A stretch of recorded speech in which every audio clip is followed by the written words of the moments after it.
L'apparition de l'étoile attire des amis, attire du soutien, attire les aides. Mais la même apparition de l'étoile attire des Hérodes, attire des attaques. Je frappe d'aveuglement tout méchant dans le nom de Jésus. Que l'étoile disparaisse à leurs yeux. Que l'étoile soit visible qu'à ceux qui sont favorables dans le nom de Jésus.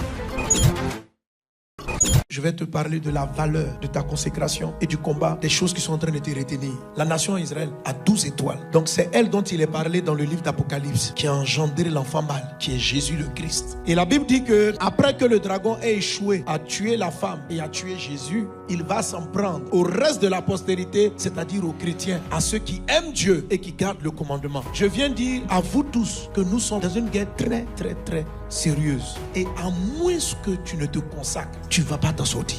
Le dragon dans Apocalypse 12 est celui-là qui attaque les étoiles. Jean, à la révélation, il dit j'ai vu un dragon et il le décrit. Il dit je vis un dragon qui avait 7 têtes, 10 cornes, 7 diadèmes. Et c'est ce dragon qui s'est levé contre Jésus sous la forme d'Hérode. C'est ce dragon qui s'est levé contre Joseph en se saisissant de ses frères pour mettre fin à ses jours. C'est ce dragon qui se lève contre ceux qui sont choisis, appelés à manifester la volonté et le règne de Dieu. Et Dieu t'a choisi. La guerre spirituelle à laquelle tu es confronté n'est pas simple. Que Dieu t'éclaire par cette parole et que tu te lèves, que tu sois éclairé afin que ta lumière brille et que ton étoile soit positionnée là où elle doit être positionnée.